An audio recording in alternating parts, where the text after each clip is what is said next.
Do you think they're when wet the in little texture? levitation- Wet in texture. Yeah. Or would they just be like your skin? So like soft, like Pudgy. healthy skin. Baby skin. Baby skin. Baby skin.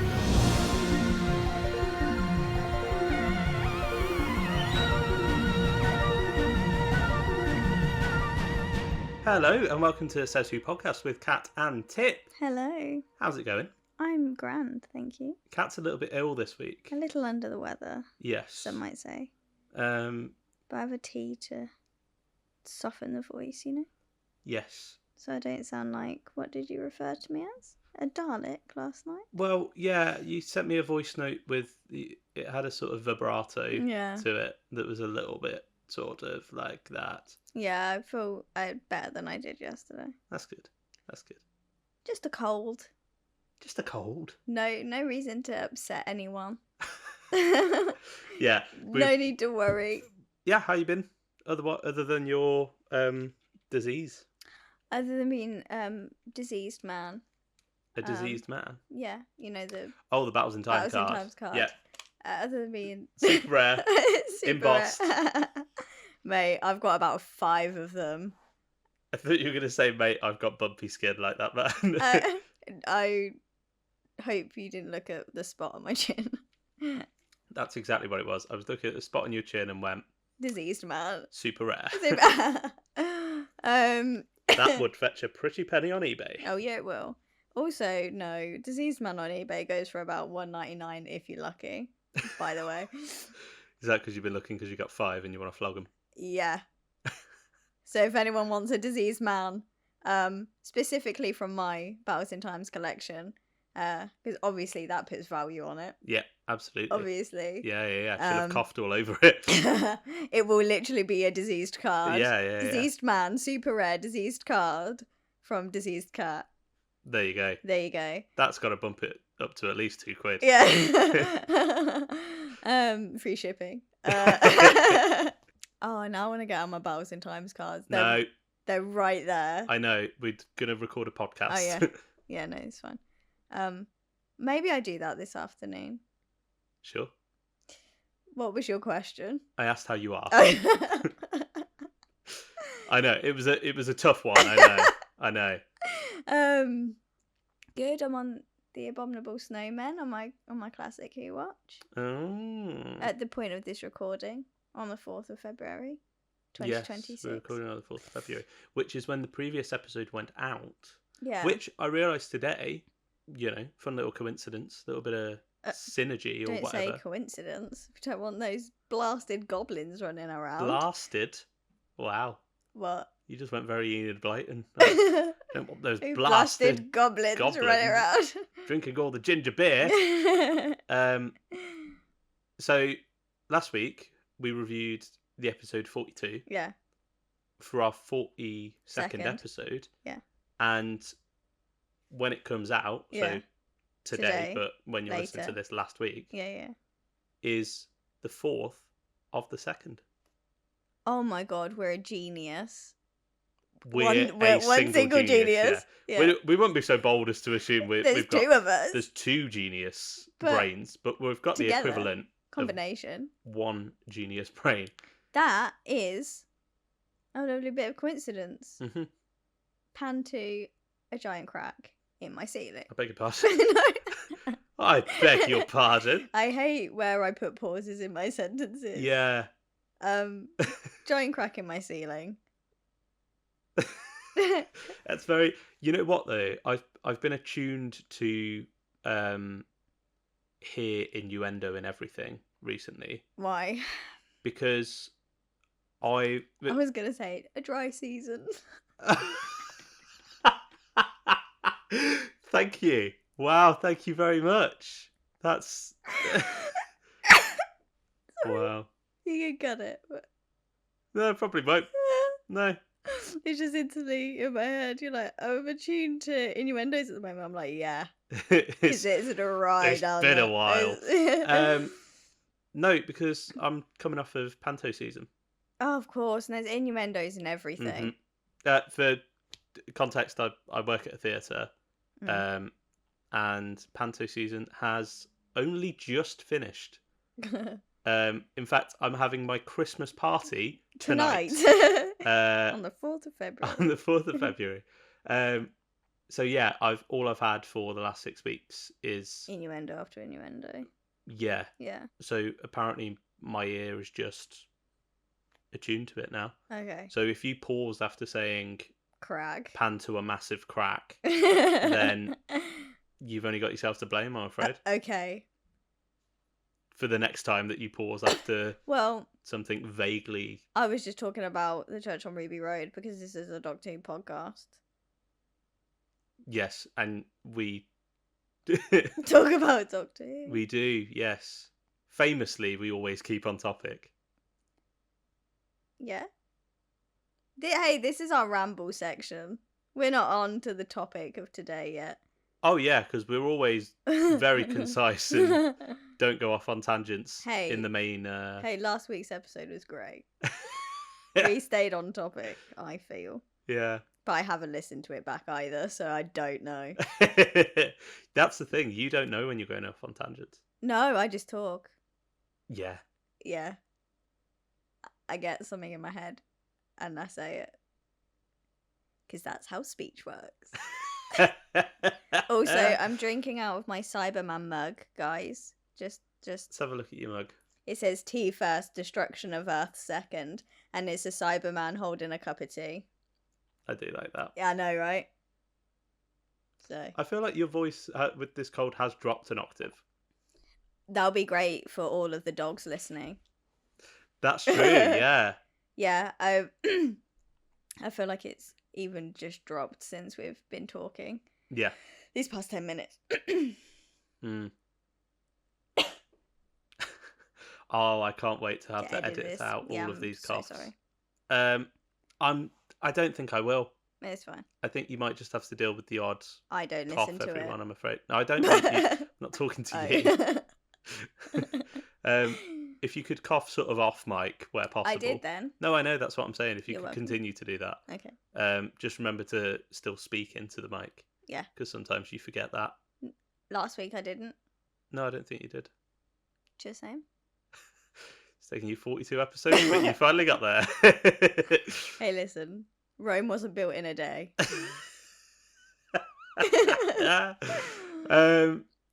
Well, that's enough Chit chat. gabbling. Shall we get stuck in? Again, pretty quiet on the news front. Not a lot going on. Because nothing's going on. Nothing's happening. Yeah, there were a couple of bits. There's another one of those auctions happening. I'm so jealous. With some props and costumes and stuff. It's so annoying. I wish I had money. Apparently, Mel's little orange Vespa is being sold on there. They're selling... It makes me worried because, like, they really are trying to get a bit of money, aren't they? Is it charity? It's all for charity, isn't it? Oh, I thought it was for them for a second. Well, maybe, yeah. Maybe not all of it's for charity. You flog it. Get that charity money. I know at least a sizable percentage is for charity, yeah. I'm not too involved. I have a feeling it might be all of it, though, because isn't it something to do with children in need? I don't know. Ah, okay. I haven't paid attention to this one because I know that if I look, I'll get sad. That you can't afford. Yeah, because... Third Cyberman from the left's shin pad. Exactly. And do you know how good that would look on top of my collection shelf? It was the, I don't know if they've got another one this year. It was last year's Mondasian 10th Planet mask. I wanted that so bad. It was just a dirty mask, but I needed it. It was just a dirty mask. It was. Oh, it looked incredible. I wanted to recreate it. But is there really any point of recreating it? Probably. Anyway. You had a conversation with yourself there. I wasn't really sure where you were going with it. While I was looking at my Cybermen. Yeah. I was kind of talking to them like, would you like would you like me a to mask on it? Do you want to, is that what you want? It would look good with my book, my 10th Planet book. Anyway, I digress. There you go. There's another project that you'll never do. It was also Liz Sladen's birthday. It was lovely seeing all the little posts Yeah, It was really really nice. sweet. Yeah, it's lovely to see that she's. I mean, obviously she's well remembered and well loved, but it's still lovely to see because it's been 15 years since she passed. Wow, which is crazy. Crazy to think, isn't it? But yeah, her daughter Sadie Miller did a really nice little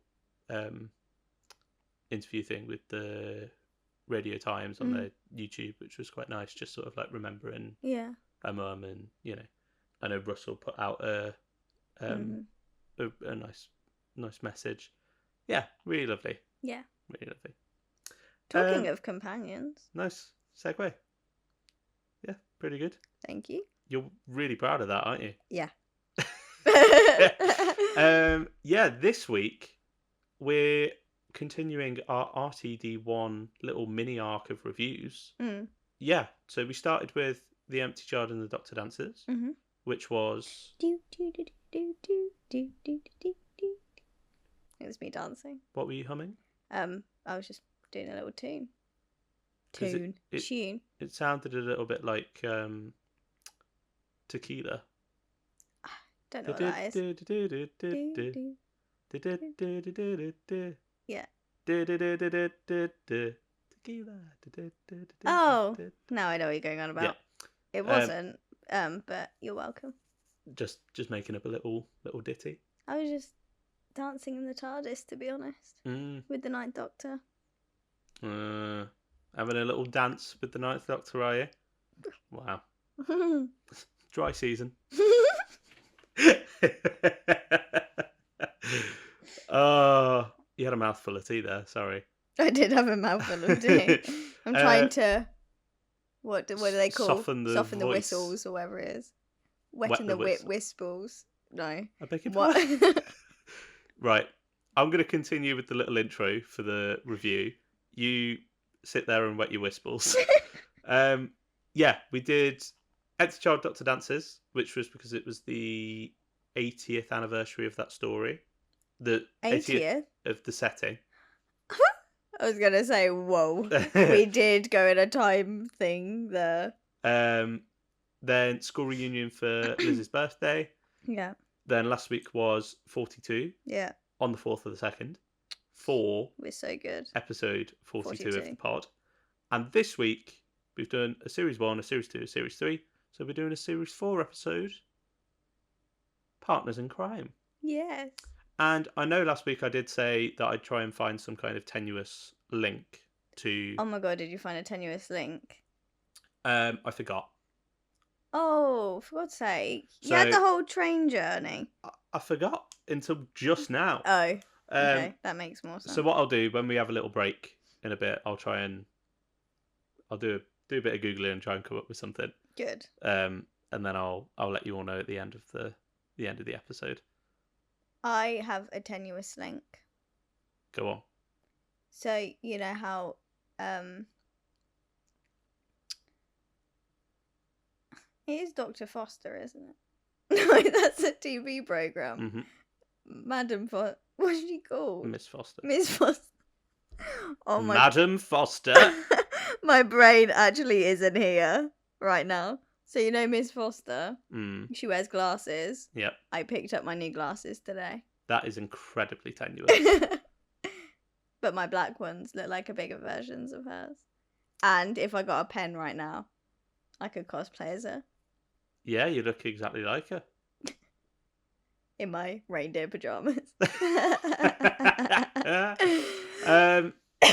Yeah, so let's get stuck into a little bit of Partners in Crime. Yeah. As always, I'm going to ask you up top, what were your opinions, thoughts, feelings on this episode prior to this rewatch? Prior? Yeah. That's the same question I ask you every week. How did you feel about... All right. All right. You asked it like it was a new revelation. Do you want me to talk about prior? Well, my feelings haven't changed. That's why. Yeah, I loved it. But... I loved it then, and I love it now. All right. Brilliant. Thanks for joining us, guys. No, I think the adipose are just adorable. I think it's a fun little run around, isn't it? It's a great little episode to reintroduce Donna. I think they do it very cleverly. And there's so many iconic scenes that we will discuss later on that is so loved and remembered by everyone. Yeah. I just think it's a great little story, isn't it? Yeah. I think this is I don't know. I think there's a reason that this one is so sort of well remembered. Or at least I kind of perceive it to be. Yeah, but because like my well remembered intros to a series is series 1 and series 4, and that's because they're fantastic series anyway. So it's just like Rose and Donna are like it. So like Rose and Partners in Crime are always two openers that I find really strong and really rememberable. Rememberable. Memorable. This is my sister's favourite episode of Doctor Who. Fair play. Elle's got good taste. And she's not really a Doctor Who fan. It's just but it's just fun, isn't it? Yeah, I mean she loves the Adipose. Yeah. But that's a good impression. Thank you. That's really good. Yeah. Yeah, I think the kind of slapstick sort of farcical tone really works for this. It sets the tone for how the series is going to be. Yeah, because I think it is a more sort of comedy oriented series. Yeah, which then... But then is it? I was going to say which then makes all of the really deep and emotional and dramatic moments really work, because you think of Donna as the comedic relief, and they are two best friends traveling through time. Yeah, I wonder if it's because there's quite a lot of drama, and it's not like series 4 is like the comedy series. No, do you know what I mean? But Donna is funny. Yeah, I think maybe it's just... And it is a completely different dynamic to what we've seen before. The comedy in Series 4 is maybe just a little bit more front and centre. I just find Series 4 just campier. Like, the whole tone of it is different. I don't find it camp, I just find it... I find it campy. Fun. Yeah, it is. It's campy, it's fun, it's funny. And then you've got really great emotional moments and some fantastic stories in there. And it's just a really strong series. Yeah. And Partners in Crime does really well of setting it. So let's talk about the fact that Donna's back. Yeah. Because obviously this wasn't the original plan for Series 4. Well, why don't you tell us what the original plan was for those who didn't know? Is that including yourself? Yes. So I might have covered it in the trivia, my trivia notes. I can't remember. Mm-hmm. Martha left at the end of Series 3. Mm-hmm. So when he came to writing Series 4, he was essentially writing a new companion. Right. And this companion was called Penny. Penny. Mm-hmm. Obviously, the name gets recycled in this as like a little. I think I'll be conducting this interview, Penny. I love how she says that. Yeah. Oh, it made it jink. Oh, little brain taps, We will talk about Sarah Lancashire in a bit, because she's great fantastic in this. Yeah. Essentially, she would have been mid-30s, has just been dumped. Life's sort of going downhill. All right. And then bumps into the Doctor, and then they go off and have, Catherine Tate, I think, had bumped into Russell or Judy or someone at some point, and they were talking about The Runaway Bride, and she was sort of saying how much she enjoyed it and stuff. And Russell and the team were sort of like, do you think that she'd maybe come and do a full series? And apparently Judy Garland took her out to lunch, and Catherine Tate thought it was about something completely different. Yeah. And just went, I'm going to say something completely mad. what would you think about being the full-time companion on Yeah. Doctor Who? And apparently she just like Went, yes. just couldn't believe it. Yeah. She was like, I never thought in a million years they'd want, you know. Yeah. So then basically as soon as she was like, yeah, I'd be down for it, Russell was like, well, fuck Penny. Yeah. We'll get Donna. I think they had someone in mind for Penny. But I don't think that's ever been revealed. This is another situation where I'm like, I wonder who that was. And with the same as the 15th Doctor, like, I wonder who that was. Yeah, I wonder if anything will ever come out. Don't know. But yeah, so that's how Catherine Tate ended up back in the show. I love that. But I think she's great.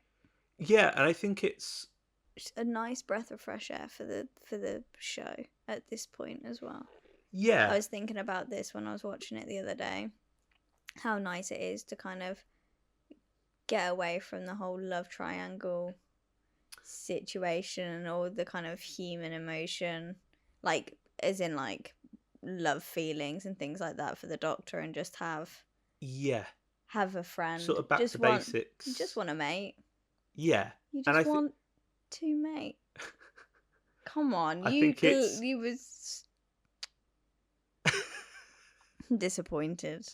You got a reference where you can, and I can't believe that one. You just went yeah, and then went to carry on talking. No, I understood the reference. Yeah, I got it. I was expecting you to finish my line. Oh, I'm sorry, I was just in the middle of making a point. Continue with your point. I shall.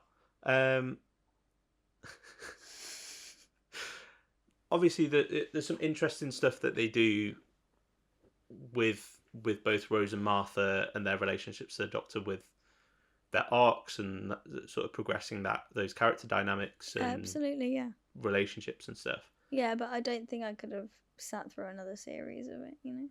No, I agree. I think the Doctor and Donna have.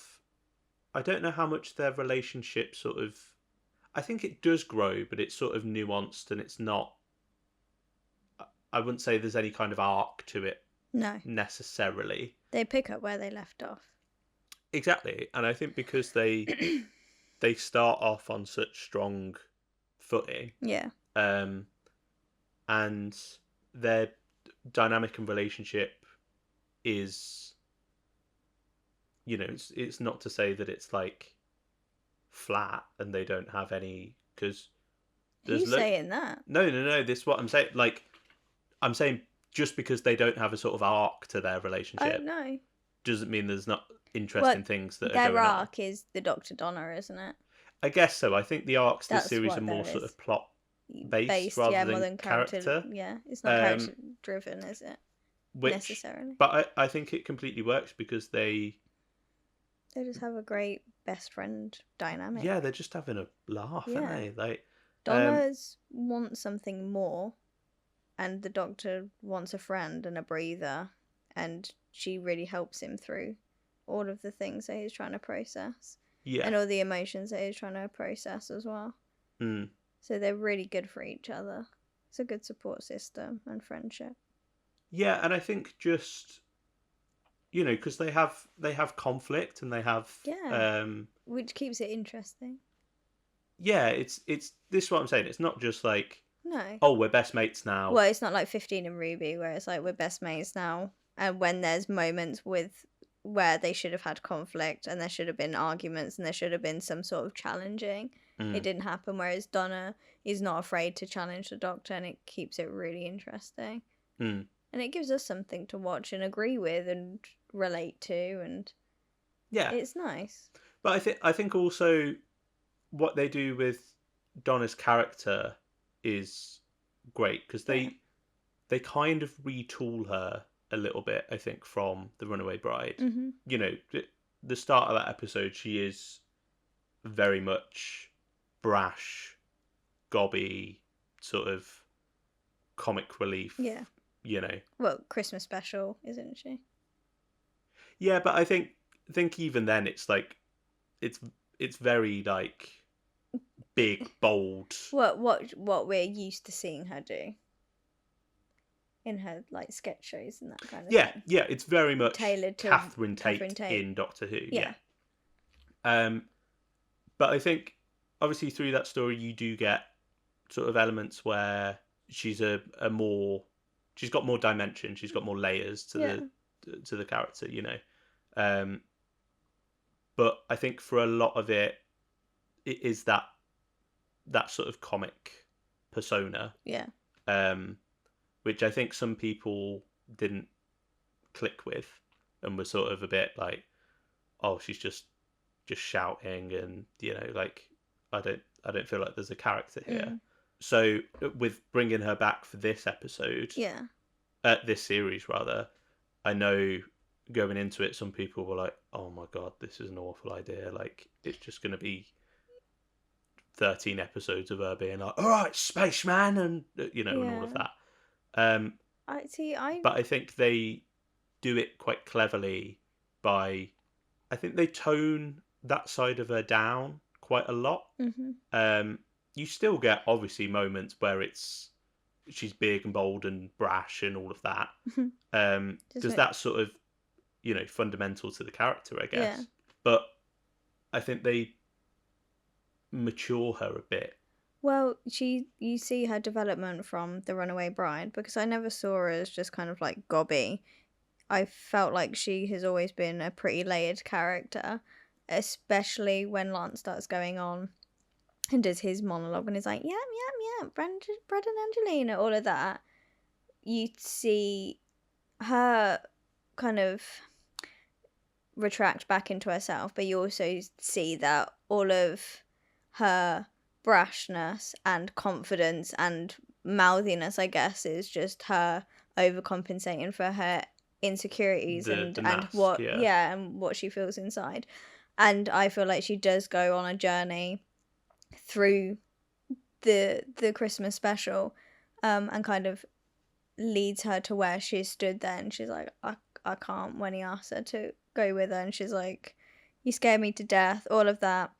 And then she's going to go traveling and all the rest of it. And then when you finally speak to her from this episode, and she explains when she's like, oh, I went traveling for like 2 weeks, whatever, and now I'm back here, and she's still kind of yearning for something more. I think that whole journey for her from point of meeting the Doctor to where she is now is just her growing and maturing and realizing that she wants more out of her life. So she isn't as brash and loud as she once was, but that's still important to her character and personality, so there's going to be elements of it. Especially like one of my favorite moments is in Silence of the Library, when she's shouting at River like, do you know him or don't you? And it's like, Donna. Like, you see bits of her shining through there. It's not like she comes back and she's a completely different character. Person. Yeah. No.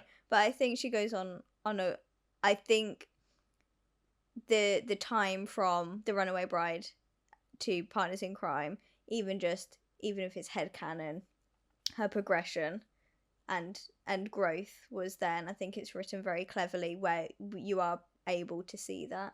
That's what I mean, because I think even just from that first shot of her walking down the street, and maybe it's because she's not in a wedding dress, and she's sort of, you know, she's in a pantsuit and looks a bit more sort of put together and stuff, but I don't know, there's just something in her demeanour that feels more, she just feel a bit more grown up. Yeah. And I think it's nicely tied into the narrative, as you were saying, the whole thing of she met the Doctor, turned him down, thought she was going to have a better life and stuff, and then went, no, you know, it's not worked out like that. Yeah. And now she wants, you know, which I think is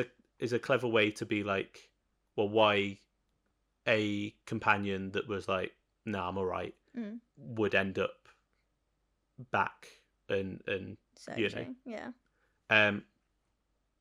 Yeah, it just works, and I think it's a nice sort of progression of the character. Yeah. And for her to be like, "No, I made a mistake in saying no." Yeah. Yeah, it's great, and I think again for the Doctor, the whole thing of like him being on his own, like we've had sort of glimpses of that previously, and it's maybe not the most subtle. I do like that scene where he's in the TARDIS, examining the pendant, and then he starts talking. He's and then he looks up and there's no one there, and you just hear the humming from the TARDIS. I think yeah, that's such a nice scene. It's great, really and it's nice. really nicely shot as well. Like Yeah, panning out, and it's just. I just wish. I know it would have been borderline impossible to do because you'd have had to do it on this like massive jib or crane or whatever, but because it's on David and then sort of pans out on the floor level as far as it can go, and then it fades into a wide, like an extreme wide of the whole set. I kind of just wish that was one shot, right? But obviously they wouldn't be able to do that, and that's me just nitpicking. But yeah, it's really, really gorgeously done. Again, probably not the most subtle of like, doesn't need to he's be on his own. Yeah, but it's the reality of it, isn't it? Yeah, and I think it works, especially I think because the whole point of this episode is that they're two sides of the same coin. Yeah, and they need each other as much as they need each other as much as the other does. Yeah. And kind of puts them on level pegging. And you get in all these parallels. They're basically doing the same thing with their investigations. Yeah. Through the episode, they're running in tandem. And yeah, at the core of that is the Doctor being on his own and needing something else. Yeah. Or someone else rather, but like he needs change. Yeah. And so does Donna. Yeah. I really like, I don't know if it was intentional, it might have been. But that mirror image of the Dr. Donna, that kind of foreshadowing. Yeah. But also with the Doctor being in the same brown suit and Donna's top being burgundy, like the Dr. Donna, when at the end of Journey's End, and when the Dr. Donna, at the beginning of Journey's End, when the other Doctor, 10-2, has the navy and burgundy suit on. And we first see Donna walking down the street in a suit, but it's not blue and burgundy, it's black and burgundy. But I just like those little parallels of the Dr. Donna being in there subtly right from the start. Yeah.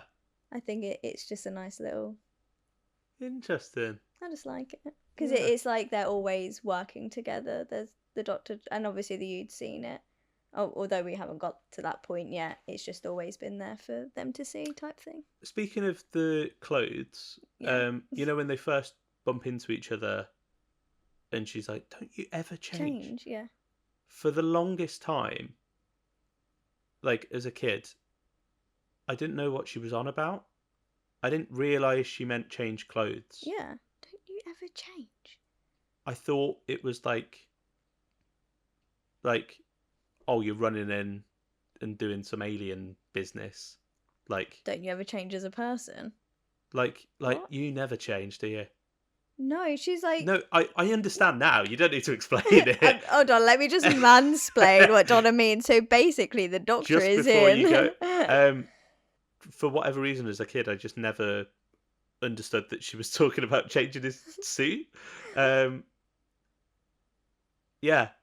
That has always been one of my like favourite lines of this episode. It's great, isn't it? Because it's such a Donna Thing to pick thing up to on. say. Yeah. Don't Like, you ever change? Yeah, not right now, Donna. yeah. That just a little tidbit whilst you were talking about clothes. That's clothes. That's really funny. Okay, let's talk about the plot. Okay, let's talk about the plot. So, we're introduced to Adipose Industries. We are. Which Where is the a new... fat just walks away. Where the fat just walks away. A new diet plan. Yeah. Little diet pills. Yeah.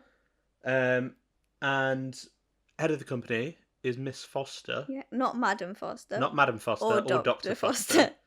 Miss Foster, played by Sarah Lancashire, who is bloody brilliant. Oh, she's so good. She's so good.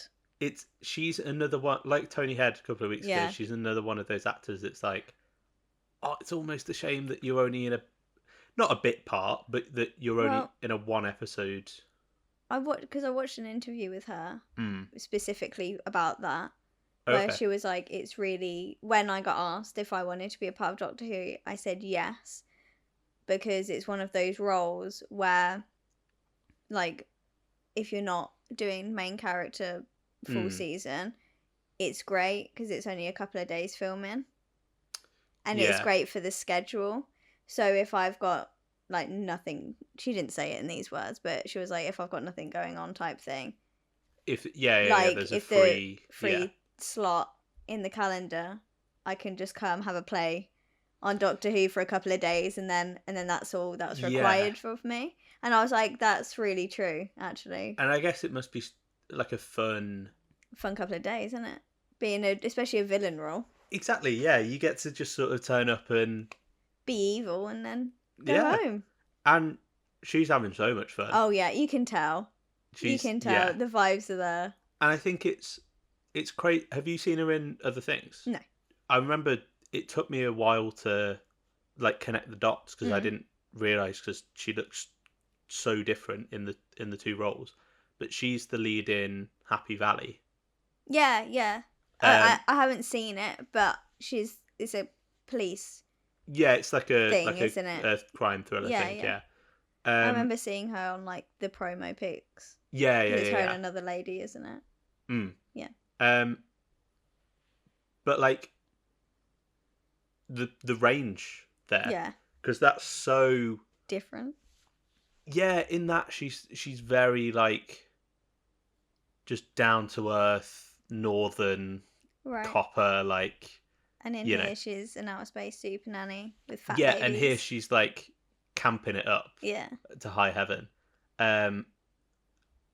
But yeah, what a great actress. Mm-hmm. Brilliant. I love that. I really like. I mean, again, it's one of those like quite on the nose things, but I really like that they've modelled her on Super Nanny. Yeah, Super Nanny. She's an alien Super Nanny. Like even the glasses, the hair, the outfit. Yeah. I'm Nanny. But yeah, it's such a. So the plot is these diet pills. 2 capsules. 2 capsules a day. Yes.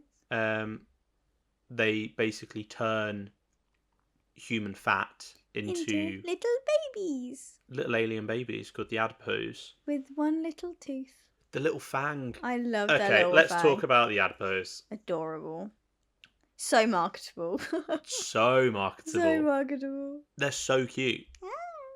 Just, the little mewing so and like, I don't know, because I think it hits a sweet spot that I think Doctor Who does quite a lot, where it's something that's simultaneously really, really cute, but also kind of disgusting. Oh yeah, it's like the texture of them is skin. Yeah, like when you look at it, like especially in Stacey's bathroom before it waves and jumps out the window. Yeah. If you like look at it like zoomed in, you see like skin texture where when skin thins. And you can see like the veins and everything. Yeah. That's what they are. Uh-huh. So if you saw that in person, if that was right in front of you, that'd be disgusting. But But also, they I look think like little there's. marshmallows. I was gonna say, I think I always think of them as just being little Marshmallows, marshmallows. yeah. Um, And but we've all drawn little faces on marshmallows with food colouring before and made adipose. yeah, we all have. That's a shared experience. I'm not the first. I'm not the first and only person to do that. Gibson just bit me. Ow. I've drawn faces on yeah, marshmallows. yeah. They're just such a great little idea Yeah. creation. Yeah.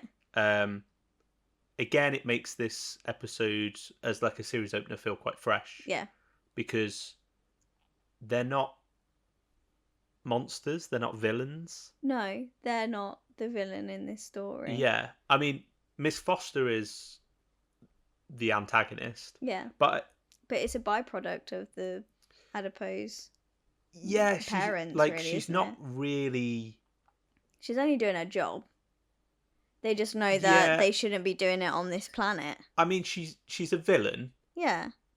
because she's obviously loving. Yeah, but it's her job. Yeah, but she's enjoying terrorizing yeah. people with it. Yeah. So she's a villain to that extent, but she's not like. And she has killed people. Yeah, exactly. She's not a nesting consciousness No. or a plasmavore. No. You know. Or even like to the extent that the Jadoon are kind of villainous. We won't dive into that. That's not on today's podcast. But yeah, I really enjoy that it just gives us these little docile, cute little baby fat blobs. And it is creepy when they're especially at the end when they're starting to do the like full transformation and everyone's got massive lumps wriggling out of their skin, and the body horror of it Yeah, I think is something that I'd never really appreciated before. yeah, Especially with the Stacy in the bit in the bathroom. Yeah. Um Oh my God, help me, it's Stacey. you really feel the panic of Yeah. I don't know what's happening. I have no idea how to comprehend if I looked in the sink and a bit of my fat was just like, ah. It kind of put me in the mind of watching it this time round of The Substance. Oh my God, that is such a good horror film. Such a good horror film. That until the end, where I think it was played a bit more for laughs and the tone changed drastically, which lost me because it was such a good film from start up until then, with some really like serious and good like messaging there. But yeah, I'm just surprised that that's a film that you've actually seen. I love A24. And it's A24 Horror Productions, isn't it? B, I don't think it's a horror film. It's just got some really horrible stuff in it. I don't think. I think it's quite horrific. I wouldn't call it a horror. What would you class it as a? It's got body horror in it. Yeah. Anyway, I really enjoyed it. Yeah. That whole thing of the body sort of morphing and contorting mutating, and all of that, and then that great little effect shot where she just flumps. Yeah.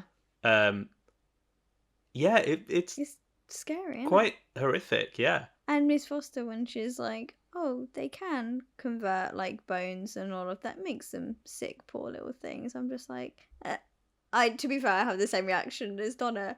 What about poor Stacy? She's just been completely adiposed.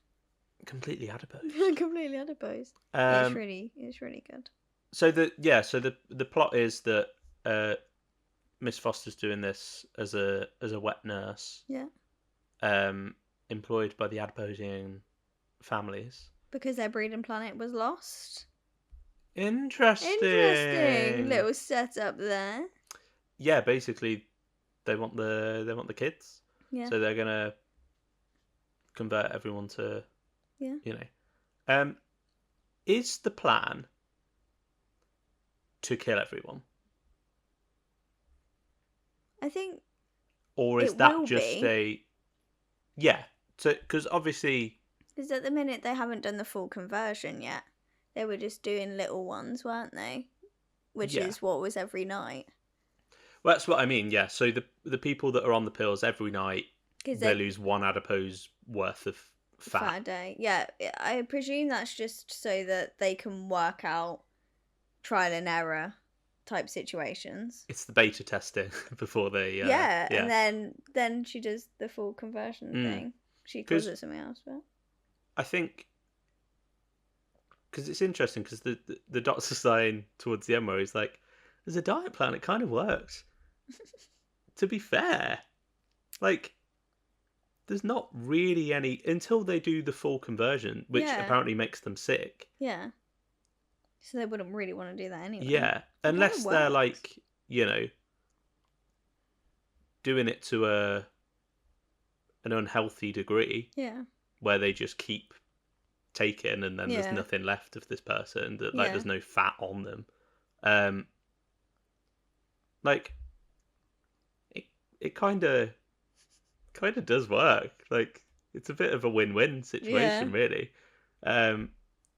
Which is why I sort of questioned, like, is their plan to just sort of keep it hush and be like, they don't need to know that we're harvesting. That we're harvesting their fat for an alien planet. Create or is it that they're like, we're gonna eventually kill them all. they'll, because I mean, what if their whole planet's lost? I guess you could just fully convert them all and then just take over the planet and create a new breeding planet there. Yeah. So that could have been like end goal, but obviously the doctor got in the way, and they were only and they were only able to do so many anyway. Yeah. I don't know. I just think it's fun. It is fun. It's a really fun. Cute. It's a really fun episode. It's it does that. Skirting the line. Yeah, where it's horrific, but also. But they're just cute little adipose, aren't they? Yeah, it's when you stop and think about it and go, oh. Which I think is kind of what Doctor Who does, really, isn't it? Have you seen those, what are they called, like fuglies or something? I beg your pardon? You know? Wait, stay with me. They're like toys. And they're like ugly monster things, and they have like real looking teeth, and no, I think they're called fuglies. Hold on, let me just get it up. Imagine an adipose as one. Hold on, let me just. I really hope that they are called fuglies. I think they are. It's something like that. I'm now thinking of Hot Fuzz. Why is he covering his face? Because he's fuck ugly. Oh no, they're called fugglers. Fugglers. I think. Hold on. This is a fuggler. Oh. Imagine an adipose like that. Like that's how I see it in reality. Do you know what I mean? Shall we talk Donna Doctor funny? Let's talk Donna Doctor funny. My head hurts a little bit. You played it off really well. Am I? Do I look like I'm in pain? Yeah. Yeah. Okay. Can we all talk about the iconic... Can we all talk about... Everyone, gather round. These are my friends. We're talking. They are my children. Oh, what does he say? Now I've got their children, they don't need the nanny anymore, and it's just me, and I just plummet to my death. Because At least the headache's gone. Yeah. Yes, this is an open conversation with us and our listeners. Mm-hmm. So very much a one-way, sort of one-sided. No, they can talk if they wanna. I can't hear it, but I'd love to. Should we leave gaps for them to reply? Yeah. So, guys, what did you think of when the doctor is on the window washing machine outside, and Donna is in the doorway, and they're having a conversation with each other, miming.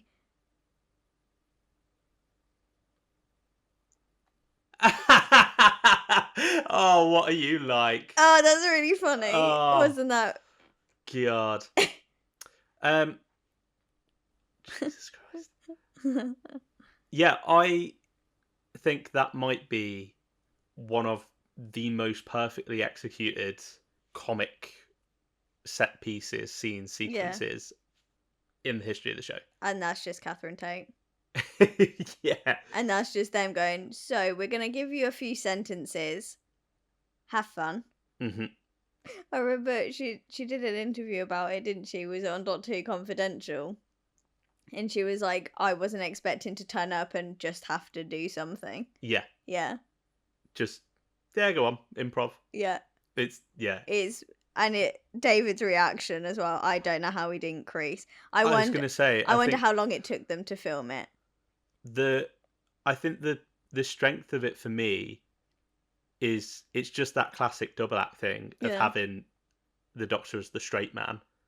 Like, you're looking at me like, I don't mean sexual orientation. Oh, okay. I mean like the straight man. Oh, okay.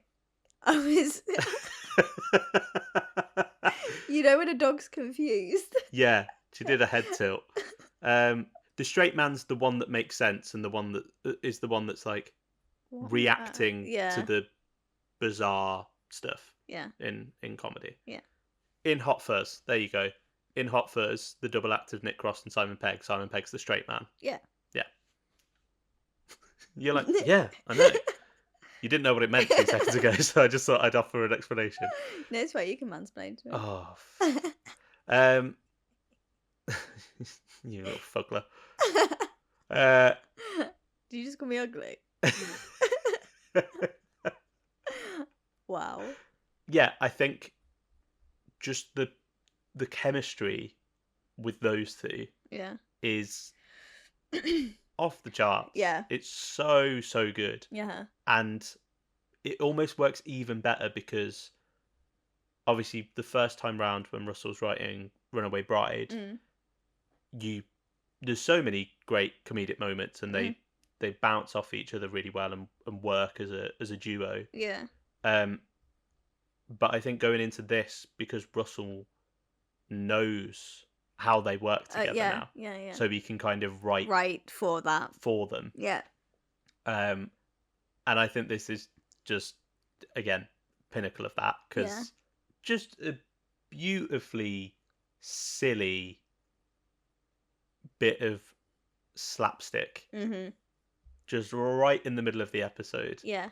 And I think because the whole thing up until this point has sort of been a farce of them missing each other, just literally missing each other up and down. Yeah, and I remember when I was a kid, that when you get that big wide shot, the aerial view of them just going separate on the two separate streets. On the streets, yeah. I remember me and my sister being like, no. I remember getting so angry. Yeah. And I mean, like, really angry. It was in the office scene, you know, when he's like, that printer there, down. Up and down. Last time I worked in an office, whatever, it needed a code. Does a printer need a code? Or like that up and down. That made me so angry. I'm like, just stay up. Just one of you stay up just for 2 seconds. No, I loved that because that was... I could see the comedy in that. But then, no, it was hilarious. It made me angry though. No, but that's what I mean. As a kid, I was like, haha, funny stuff. Yeah. Whereas that was like, but you just a little bit further. You know. Mm-hmm. And I think because it's then played as like a, okay, never mind, we've lost it. Yeah. But it's like, no, you've lost the van. Fuck the van. Doesn't matter about the van. Just literally walk. Turn around. 5 yards.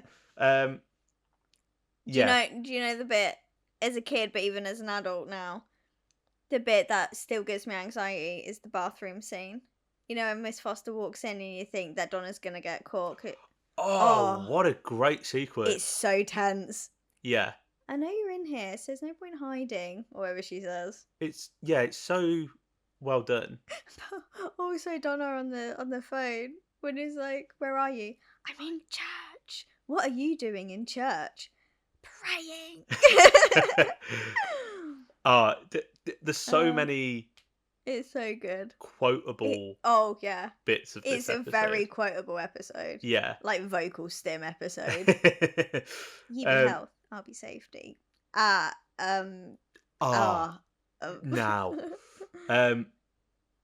Insane. Yeah. So good. Insane. But another great one in the cinema. John Smith, Health and Safety. Film department. Just so silly, so stupid. But yeah, that scene of them across the window. Yeah. Just beautifully done. But it's also ends perfectly. I was gonna say with Miss Foster. And I think Murray's score yeah. just underneath it, the whole thing makes it makes it feel like a silent film. It feels like a Charlie Chaplin or a Buster Keaton or something. Yeah. Laurel and Hardy, like it. It just, I don't know.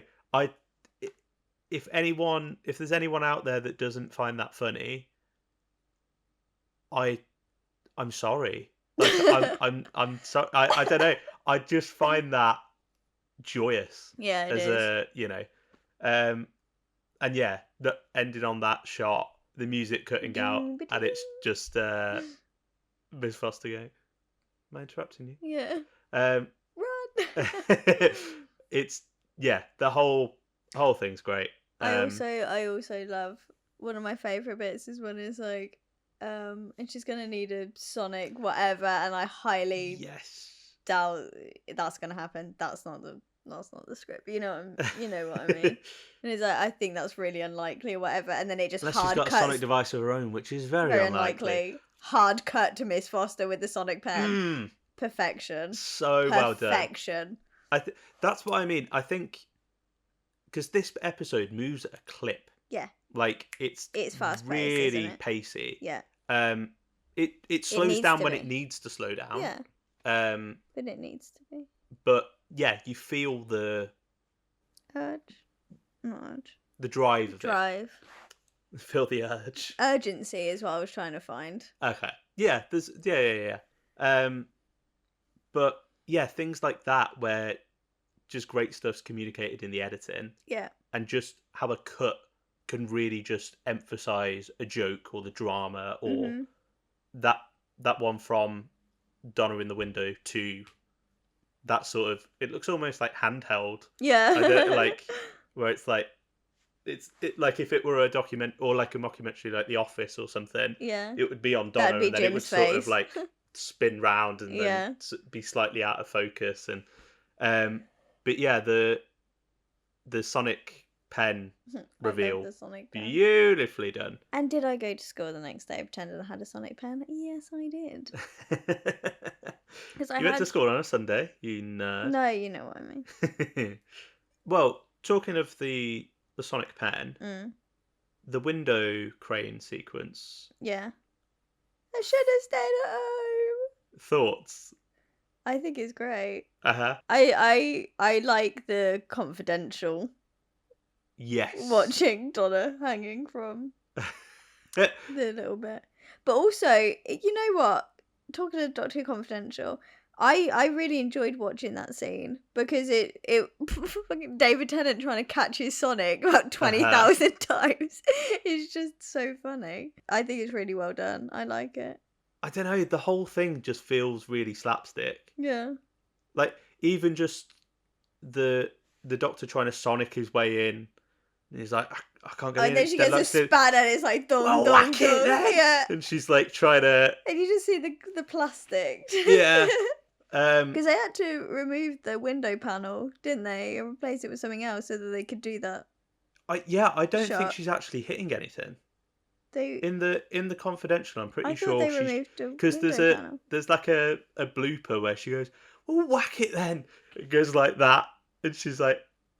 And they sort of look at each other and crease. I think she says something like, it might as well be made of chocolate or something. Oh, yeah, I remember that. Um, I thought they removed a window panel so she could wax something. oh, God. It might be like a composite of different shots. Yeah, maybe.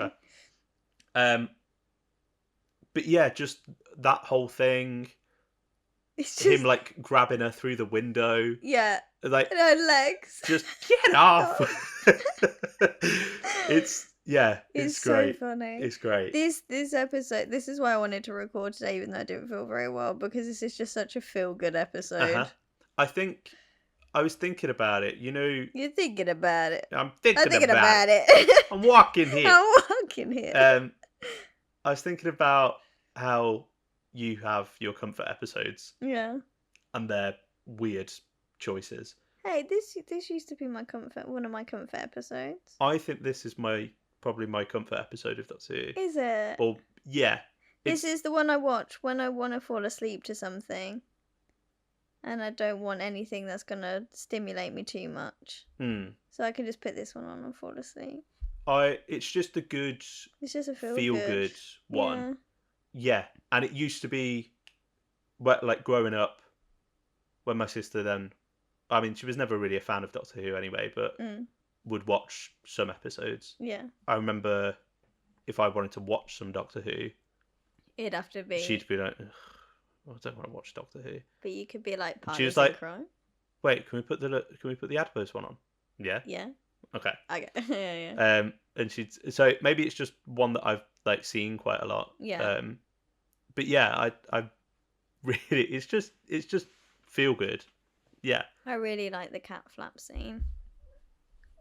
Oh. I think you said cat flap and somebody perked up. I said I like the cat flap scene, and then Gibson started meowing. He's on a mad one. Oh, here we go. You alright, mate? Sorry, everybody. Cat time. He's gone. Yeah, I I know that I mentioned it like not even like a couple of episodes ago, but I really really love it when I'm not a cat person. No. I've met cat people. You did mention this a couple of I episodes. did. Yeah. I love it. I do. Yeah. It's just them looking at a cat flap, and he's got his little Sonic, and I'm like, for God's sake, you don't need your Sonic to look through a cat flap. No, he's not. He's just using it to lift to it up. lift it up. Yeah, no, but you can use your fingers. You've got hands. Do you not think that's more doctory though? Yeah, but Ted just loves his Sonic. Yeah. Yeah, right. I know. If I had one of them, I'd use it for everything. I did used to use it for everything. There you go. I'm not saying it's a bad thing. Did you use it for a cat flap? I didn't. I've never had a cat flap before. Wow. It's because it got nailed down months back. I won't go on a tangent about how... Is that it, right? Is that line of dialogue in Rose? And I know we've discussed this before. When he's like, well, why'd you do that for? Because I do. Because you do what? Nail the cat flap down? No. We've had this conversation. I know, but I can't remember why she says it. It's because she goes, what are you doing here? Because I live here. Yeah. Well, what do you do that for? Because I do. Because I do. What do you mean? Why do I do...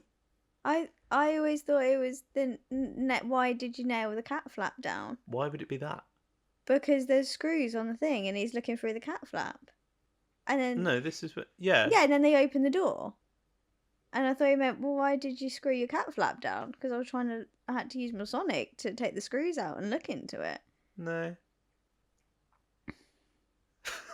I just think it's a weird bit of dialogue. Well, why'd you do that for? Why'd you do what for? And because you do what? You can't say to me thinking, don't you ever change, is a leap for me to think it's about him changing as a person. When you're like, no, he's obviously talking about why did she nail the cat flap down? I don't know. Anyway. I just think it's a bit of dialogue that should have been edited. Because you personally don't understand it. Everybody else. I don't know. Do you all understand that line of dialogue? Send us your answers on a postcard. Email over or email to thesayswhopod@gmail.com. Yeah, anyway. It just works, doesn't it? It just works. Can we talk about the ending? Let's talk about the ending. So the story kind of wraps up with the adipose parents taking their adipose babies into the spaceship. The Doctor manages to stop. Well, the Doctor and Donna managed to stop. It's a nice little beat, isn't it? When it's like, there's nothing I can do. I need, and she's like, calmly, and she's like, Doctor, tell me what I can do. So I need well done. a second pendant, or whatever he says, and then she just lifts it up, mm-hmm. and his little face, and like the dolly zoom. Yeah. Because I remember hearing, it might be on a commentary or confidential or something, that they were saying because they would that the space in that cupboard was non-existent. Yeah. So they were having discussions about how do we make this feel epic, like this is the moment that we go, oh well, they're obviously gonna be together, like, because the cupboard was so small you couldn't really zoom much, so you had to do it from the outside, but it looked just a bit naff. So then they had this idea of doing the dolly zoom, which I love a dolly zoom, I love a dolly zoom.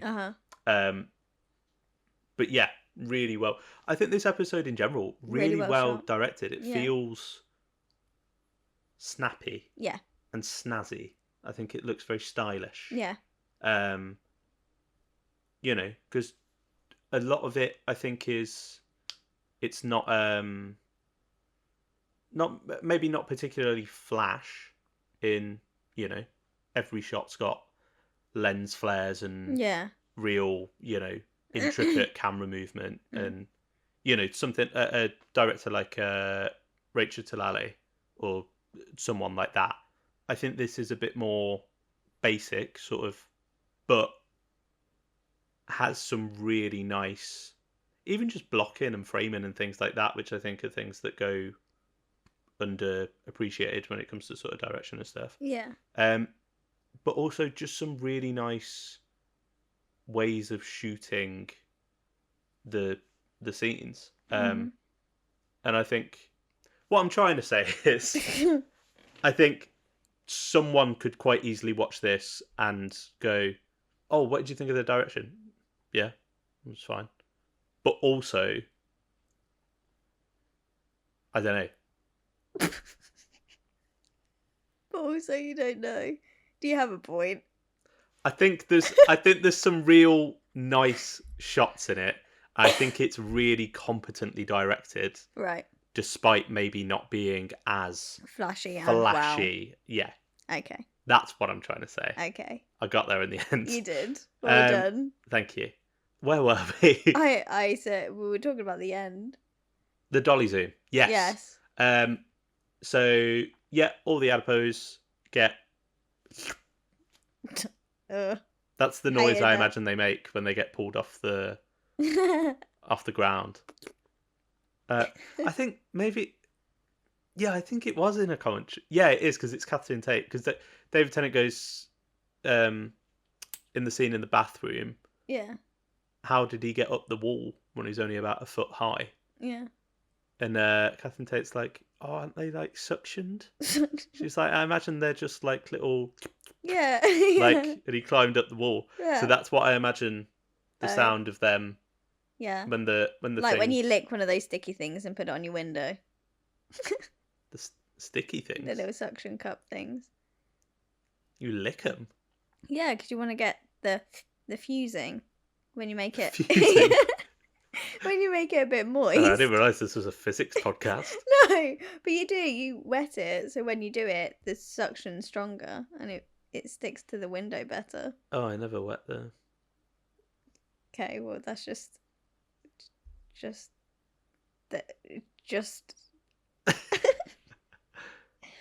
Are you trying to explain suction to me? Yeah. Is that... Yeah, but you wet it first. I wet it first and do it, and it holds. There's a bit of vacuum. No, I know. It's just I imagine they're like, it's like suction, and you're like, oh, like those things with suction. Yeah, that's exactly what I mean. Yeah. So I imagine when. Do you think they're wet in texture? Wet in texture. Yeah. Do you think they're a bit slight, like, or I suppose, or would they just be like your skin, so like soft, Or like moisturized. I think soft and like pudgy. Healthy skin. Baby skin. Baby skin. Baby skin. Yeah. You know when you see a really fat cheek of a baby. Yeah, like a proper yeah. Yeah, that's what I imagine. Yeah. Well, I'm glad we got that. Yeah, just so you know, everyone. So they get beamed up, and that's quite a nice. At fat. That's quite a nice little shot of them. You know, I think to be fair, it's quite a nice shot of them all on the street and all of that, and the blue hue from the little energy beams and things. It's nice. The sound design on that spaceship as well. That horrible like like a didgeridoo on acid. Like it, I don't know. There's something really, and it looks really cool as well. Yeah. Like this episode's really, really strong. It is. It's an underrated banger, I'm telling you. I think so. I think it's like liked, but well, you should see the poll results. Oh, I was shocked. A little bit of sizzle for about 20 That'll minutes. Keep you tuned in, won't it? Yeah. Everyone immediately jumps to the skips to the but then as the Doctor points out, Matron Ophelia, which is Miss Foster's real name. Kat's looking at me really confused. I've recognised that name. No, I was like, I recognise that name. Where's that name from? This episode that we're talking about. Yes. She's levitating. Yeah. Matron Ophelia, come here, I can help you, or whatever he says. Yeah. Yeah. There you go. I love when you interrupt me mid-point to just do a line and then look at me like proud as punch. Like, yeah. I'm sorry. I didn't even know you were talking. Yeah, I know you don't, because you don't hear me talking. You just... I do. Your head's going, Matron Ophelia, I know that bit. Oh, that bit from Series 4, Episode 1 from 2008. It's called Partners in Crime, written by Russell T Davies, directed by James Strong. Matron Ophelia. I know that's what's happening in your noggin. Yeah, but I don't feel very well. So you have to let me off. Wow. Because my brain feels like I've got 1,000,001 adipose in there right now. If you think of if you think of wet cotton wool, that's what my brain feels like. That's great. Yeah, go on. What were you saying? So, Matron Ophelia is levitating. The Doctor tries to get her to come over to the ledge. And she's like, oh, I don't think so, Doctor. That's exactly what she's like. See, that was a well-timed interruption. Thank you. And as he points out, Mum and Dad have got the kids now. They don't need the nanny anymore. And then the beam goes, and then I love how she stays in the air for just that, that cartoon comedic moment where she looks down and up, and then she just drops. See, I'm not sure how I feel about that. I don't hate it. I don't know if it's one notch of silly too far for me. Shut up. I think only because it kind of plays with gravity. Yeah, it kind of plays with the rules of what happens in universe. Listen, we've got a little suction cup adipose going on. You can let Russell have his little moment. Yeah, but I don't know, because everything else is silly, but in universe, within the rules of play, like physics. Yeah.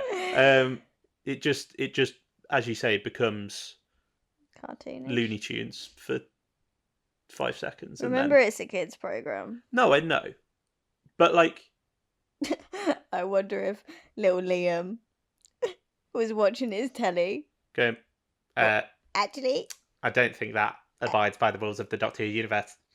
Actually, gravity would have absolutely made her drop a lot quicker than that she had. Actually, no, it would have sounded more like, I don't know if that actually abides by the rules of the Doctor Who universe. Because I was Julie Walters in a past life. Yeah, I don't know, because it's not like a burping bin or a, you know, David Tennant as Cassandra. Like, those are silly, and there's an argument that they're like quotes too silly. I don't really care about that, but for this, I don't know. This is a really wild thing for you to hyperfixate on and die on this hill, I'm by the not way. dying on the hill. I don't hate it. It's just because you were like, I love that moment where I think it's funny. I'm a bit like, maybe a little bit too far, but I think it's campy. I don't know. Nitpick. Then we get the denouement. Donna joining the TARDIS. I love that scene. Yeah. I think it's really sad, but also really lovely. What's sad? Because he's just stood there and she's getting all her boxes out of her car, and then he's like, Oh, "You've got I'm with you. Yeah. a hat box." And she's like, "Planet of the Hats, I'm ready." But he just stood there and he looks so sad and so solemn, and he's like, "It's a funny old life in the TARDIS." And then her like, "You don't want me." It's just really sad. Like, it really pulls at your heartstrings. Your heartspring. Oh my god. Yeah, it's a great scene because I think it shows like a maturity from the Doctor. I don't know. Series 4-10 feels like he's grown up a lot. Yeah, he feels like not a completely different Doctor, but in a way a very different Doctor to how he was in Series 2. Yeah, even Series 3, I think. Yeah, but I'm just saying from when he is birthed. Oh, look. Don't like that. To now. He has developed, he has grown, he's been through some stuff, and he's just trying to protect his heart and anyone who's kind of... Yeah, I think I always get the sense that it's more so that he doesn't want to fuck up Donna's life more than anything. I think it's a bit of both. Because I think he's trying to protect himself and those who follow.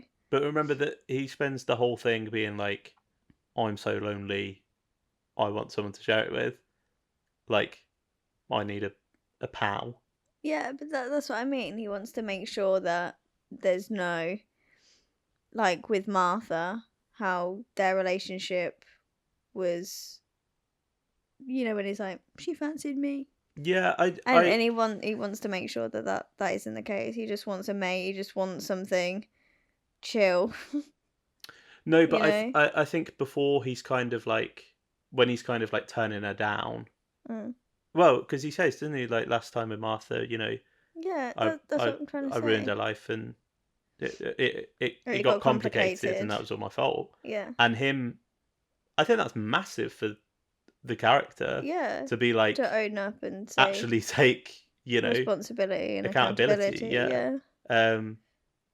Because Series 3-10 probably wouldn't have even noticed that it was his fault. Never mind, like, no, I think acknowledging it. I think he acknowledged it at the end of Series 3. Yeah, I think come the end of Series 3. I think, yeah. Yeah, but yeah, I think it's more that he's like, I don't want to.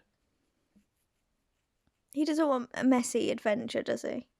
Yeah, I think he just doesn't want to ruin Donna. Yeah, that's what I mean. He doesn't want mess. He just wants chill. Yeah. He just wants fun adventures. And I think that is perfectly undercut. And I mean that positively. You know, all that kind of like introspection and, sort of brooding, like, and him being very, it got complicated and, it's drama and, I just want to mate. You just want to mate. Perfect bit of subversion. Yeah. And I think that immediately communicates their relationship. Yeah. Because he's sort of getting very, talking about his feelings and, Donna, it's funny old life. And she's like, you what? Yeah. The subversion there, and that they're more than a match for each other. I just really like that as a resolution to... Yeah, I think it just...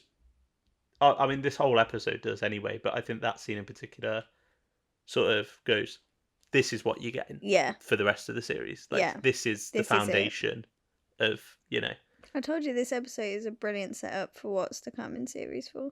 Yeah, absolutely. Absolutely. And then, of course, we get a cheeky little cameo Oh my god. from the big BP, the doctor herself. What? That's so insane to say. I know. That's so insane to say. What was your reaction? I when lost this my happened? goddamn mind. What do you mean, what was your reaction? Well, I just thought... I started scream crying. I knew that you would have had a reaction. I just thought it might be... You know, you often tell stories from your childhood, anecdotes of And your time here is one watching of Doctor them. Who. I'm just assuming that you had a story here. Oh my god, I scream cried so hard. Like, I'm pretty sure I was nearly sick. You know, you know my reaction to Billie Piper coming up at the end of Yeah. the Reality War, and I just screamed, and you were like, "You're screaming," but I couldn't hear myself screaming. That happened.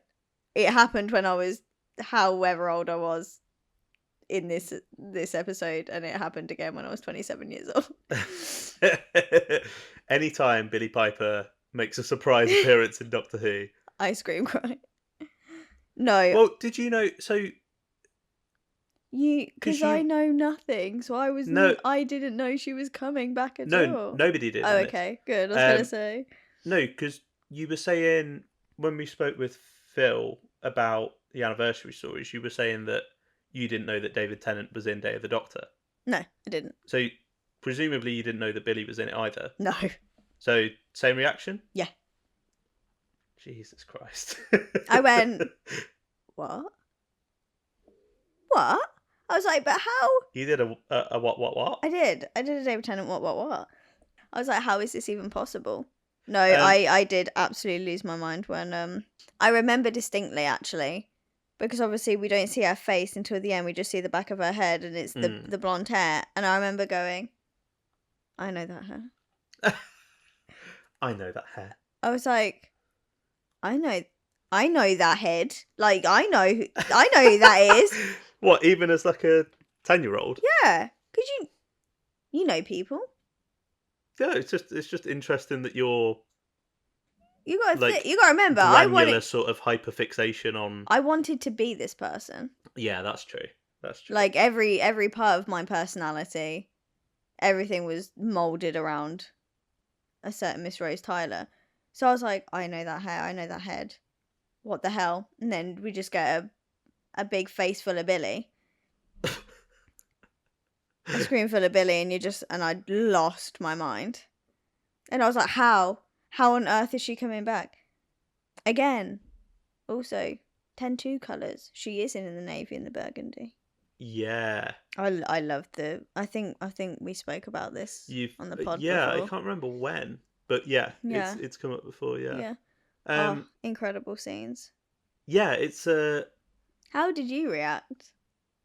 I remember being like, oh, I mean, it's a good little what's going on here then.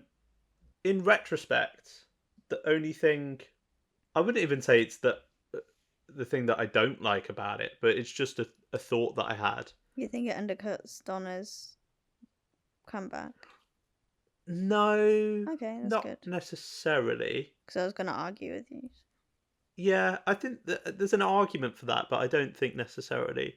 I think it's the fact, it's more that, as we were just saying, we've had that scene of the Doctor showing this maturity and being like, basically like, I'm done with relationships, like, and all that messy human stuff. Yeah. Like, I just want to move on from that.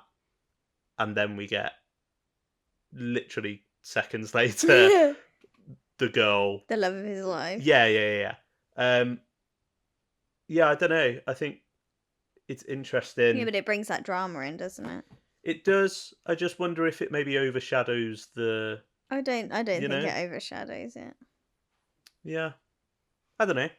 It's just something I thought about this time because I was like, "That's nice. It shows how he's really matured and stuff here." And then essentially the next scene, it's like, "Oh, Billie Piper's back.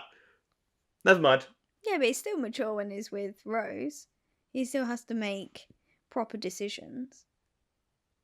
Yeah, I'm not saying he like reverts Because he to. could have easily been like, yeah, come on, Rouge, you're back with me. But he doesn't. He gives her up. Yeah. I don't know. I just mean for the audience. Yeah, but I think they're two separate entities. Yeah, but it's the same character, so it can't be. Yeah, Do you know what but I mean? he doesn't.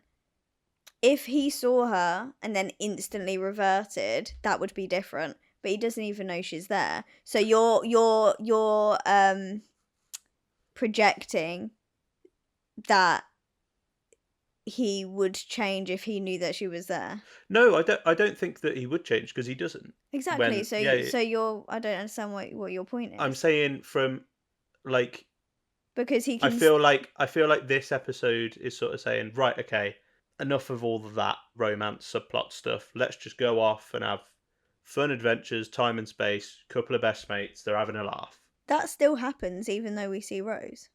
I know, but I don't know. I think there's a little bit of a disconnect there, maybe. I don't think so. It's just setting up for the finale, isn't I it? know it is. I was just saying, I literally prefaced this by saying it's not even something I don't like. It's just a thought I had, and I'm now having to defend it with my life. I have a knife, by the way. Jesus Christ. Yeah, I don't know. Someone else spotted.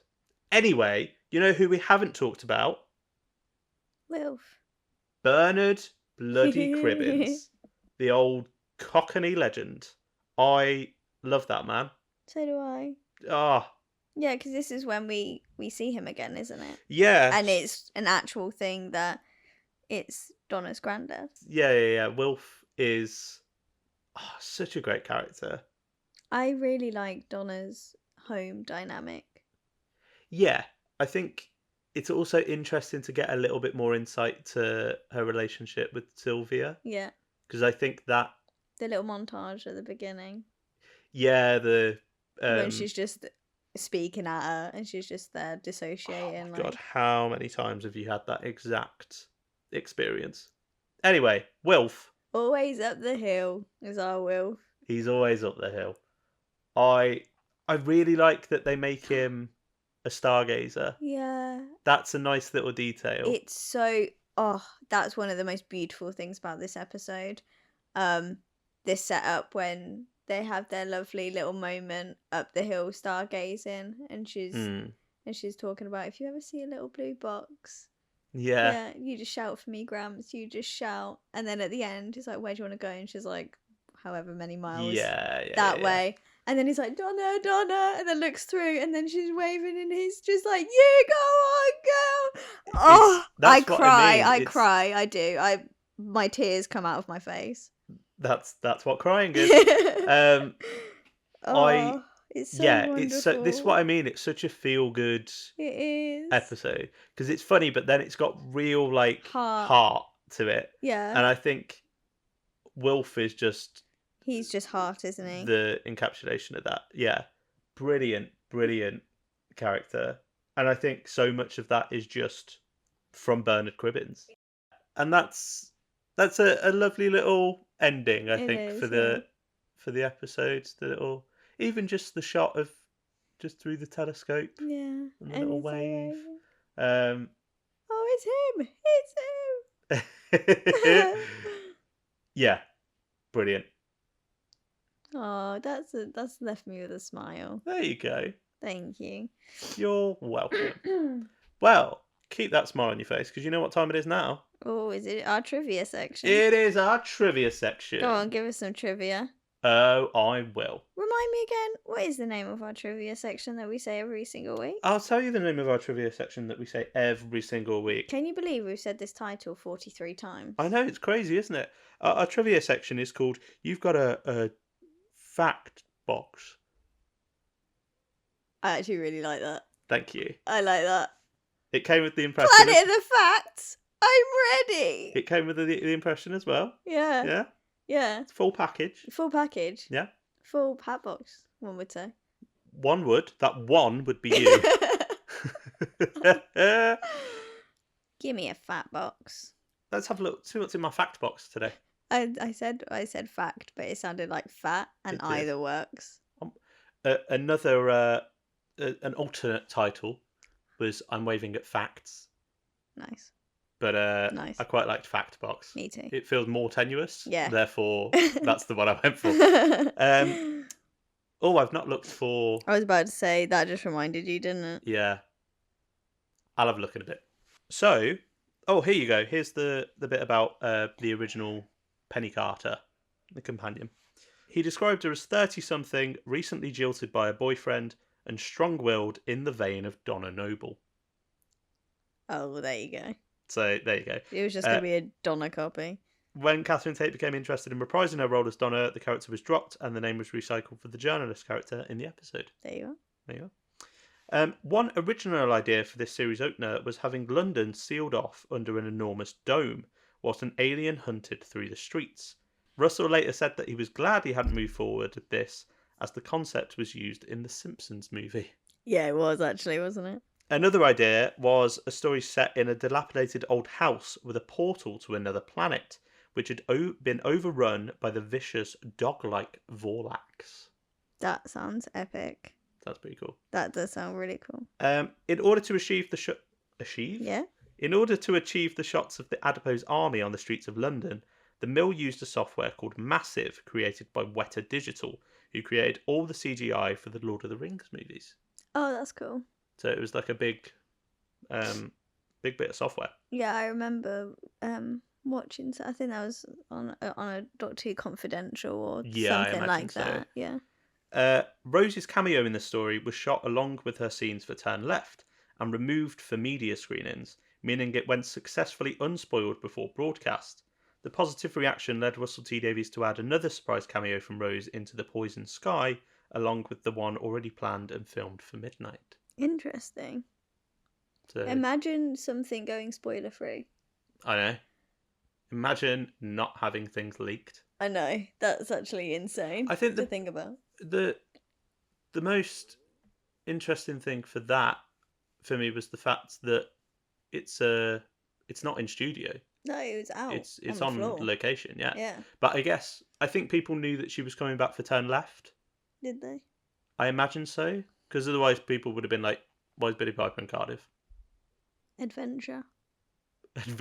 She hates Cardiff. Okay. The window cradle scene was originally intended for use in Smith and Jones.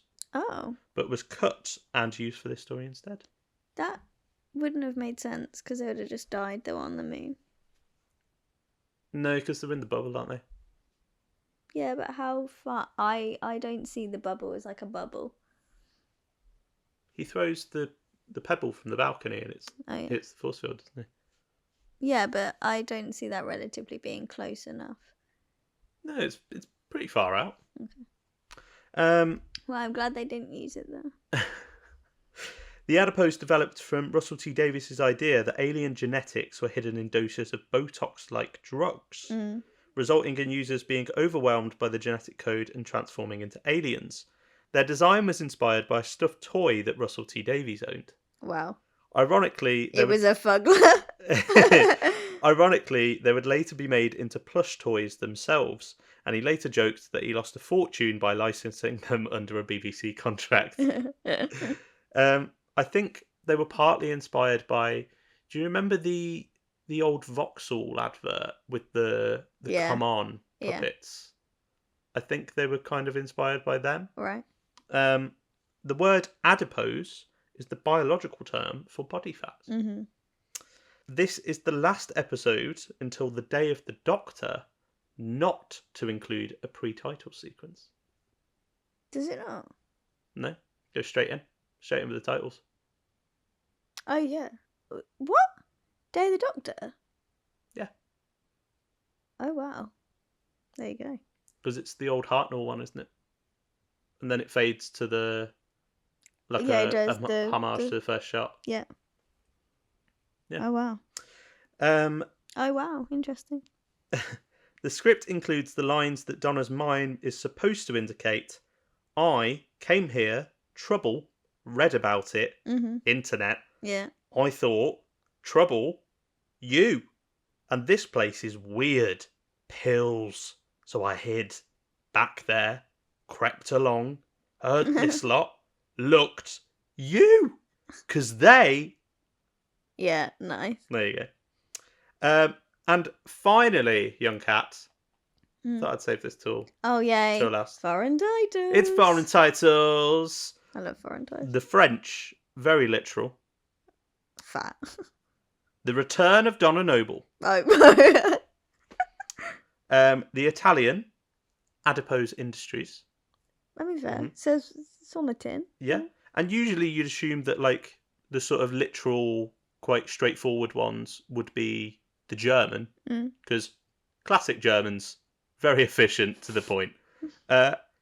It's actually the reverse, I would say. Because this is the German title. Is it really long and mouthy?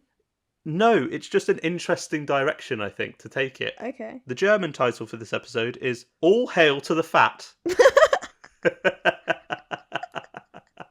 Praise be to the fat. It doesn't even make sense. I know. Within context. I know. But yeah, there you go. You've got a fact box. Planet of the Fat. So I'm ready. There you go. Thank you very much for joining me. Do you have some listener thoughts, little cat? I do have some listener thoughts. Listener thoughts? Yes, I do have some listener thoughts. Are you ready for said listener thoughts? I am. I'm so glad. So I put... You sound it. I'm so glad. I'm so glad. Anyway, I put Series 4, Episode 1, Partners in Crime. What do we think? Great series opener. A good story. Yeah, with a thumbs up. And then not my cuppa. As usual. Okay, yeah. I'll start from the ground up.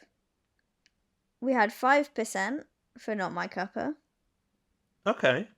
13% for yeah. 28% thought a good story. And 54% said great series opener. Okay. I didn't think we were going to get any yeah or not my cuppas. And I know it's only 18%. No, I can see it. I can see it just not being for some people. Right. I can see it being maybe too comedy focused for people. It's just uplifting. Yeah, I really enjoy it, but obviously because comedy's so subjective. Yeah. But then, as I say, like, if you don't have at least a little smile from that window sequence, you're dead inside. Okay.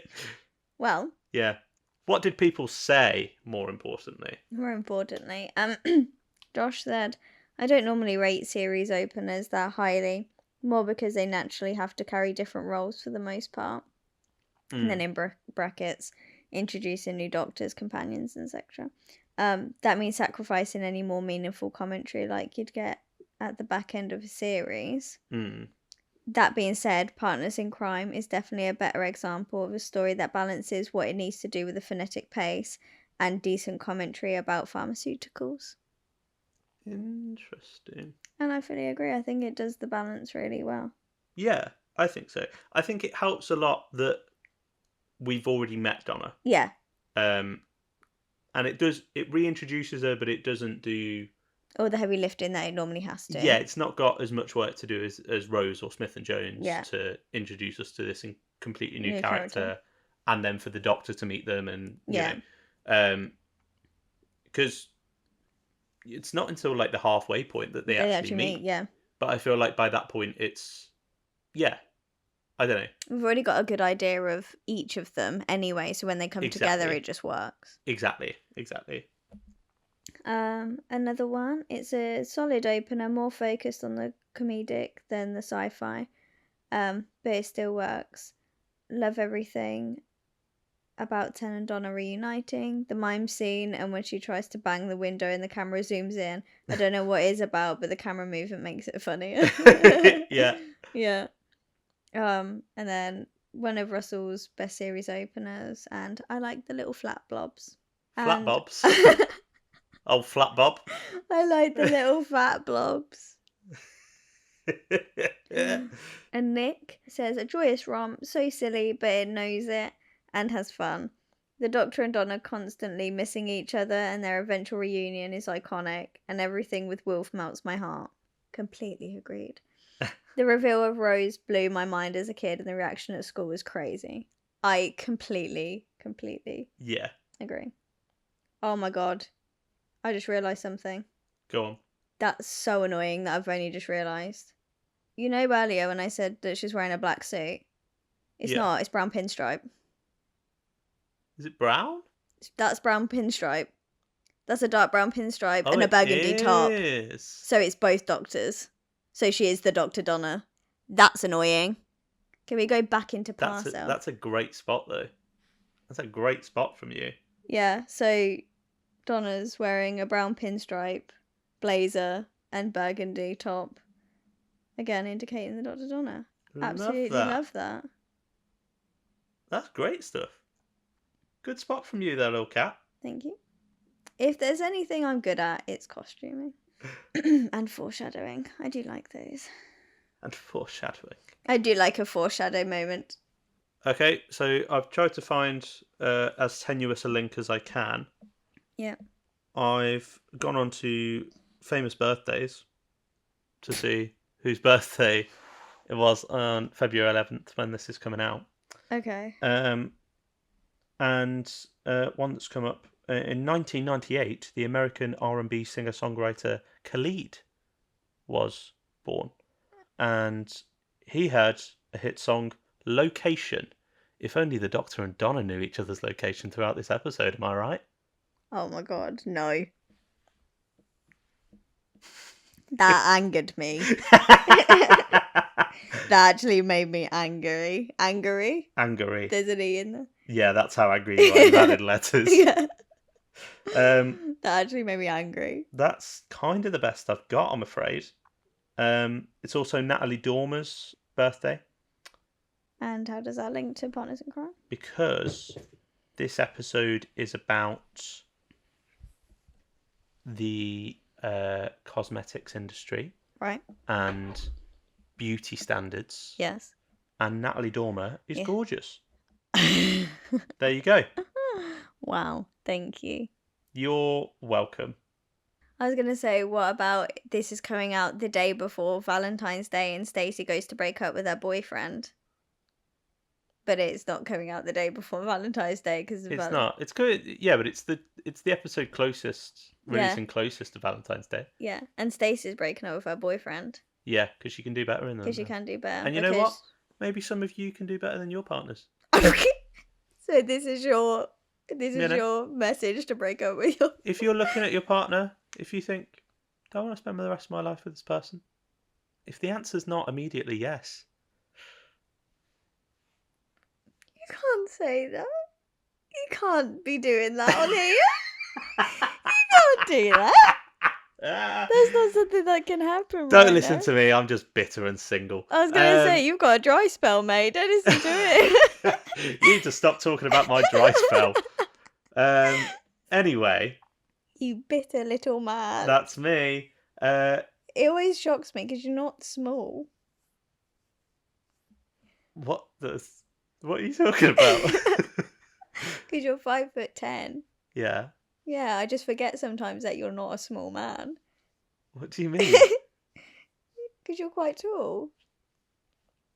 What? Yeah, but you say I forget that you're small like I'm meant to be small. No, but you feel small to me sometimes. I feel small to you? Yeah. Jesus. No, because sometimes I feel like I look at you and I'm like, oh, you're not that small. And then I see you against people and I'm like, oh, you're actually quite tall. I'm not that. I'm only 5'10". Yeah. Anyway, sorry. What did you think of Partners in Crime? I love it. I am a big fan. I think you're my podcast partner in crime. I think I might have digested some bone and hair because that made me feel a little bit sick. I didn't like the soppiness of it. I've just told you I'm a bitter, cynical single man going through a dry spell. Yeah, and I thought you'd want your quirky best friend to cheer you up. Not with soppiness. Oh, all right. You're a loser. There she is. I've got a better link. Go on. I've got a better link. Go on. The story's about people taking pills Right. and drugs. You know who really needs some drugs right now? What? Little cat. Because she's ill. Okay. Thank you. You're welcome. I That's don't why we've done it this week. I knew that you were going to be ill. That's what it was. Yep. You know I need flu and cold tablets. Or cold and flu. You could say them the right way around. Like chips and fish. What is it with you? What? And mixing up the order of things. What do you mean? Flu and cold tablets. Yeah. It's cold and flu. Cold and flu. Fish and chips. Salt and pepper. Bangers and mash. Right. Flu. Right. Well, I just wanted to kind of like make people aware that I don't like do cocaine or something because you said drugs.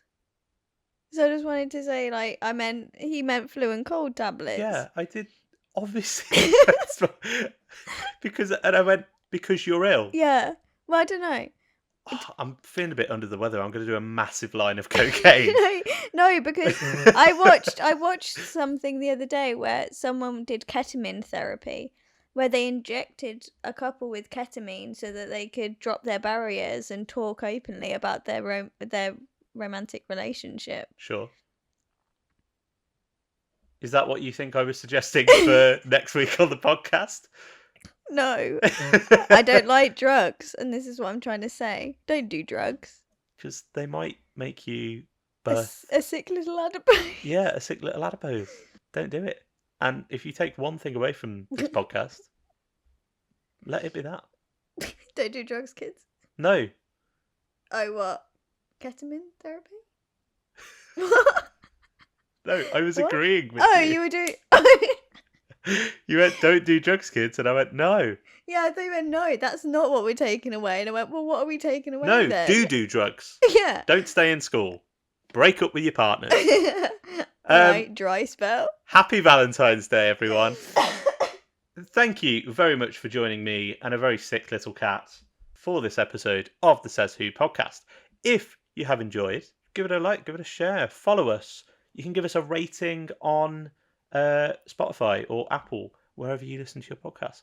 Or you can subscribe to the YouTube channel for updates. We have episodes every week, don't we? We do. But we are a weekly podcast. We are. In the meantime, Kat, if they can't wait a whole week, where can they find you? You can find me at simplykatie_exo on Twitter and Instagram. Where can they find you, Tip? They can find me also on the Twitter at Sun and Biscuit and on the Sun and Biscuit YouTube channel, which you may very well be listening to this here podcast on right now. Thank you very much for listening. If you would like to support us any further, you can join us over on the Patreon, where we've got lots of good bonus stuff. We've recently uploaded our Sarah Jane Adventures Invasion of the Bane commentary. That was really fun to rewatch. That was a fun one.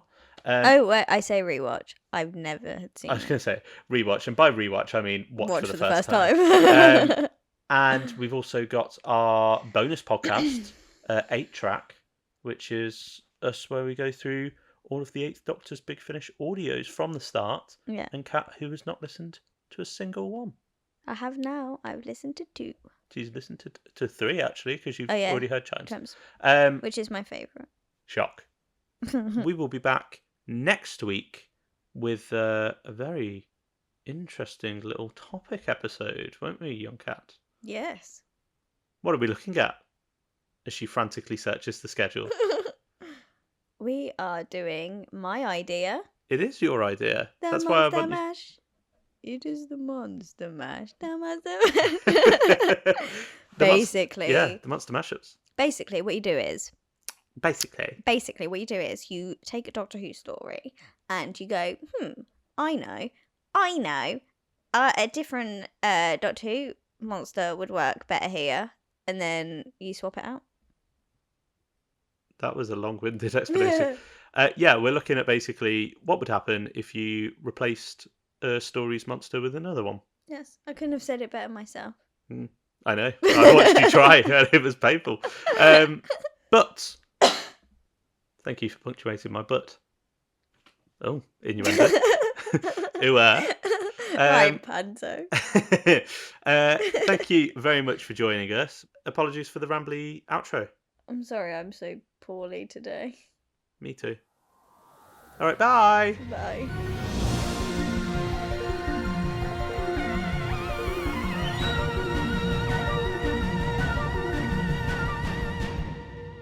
My brain is just mush.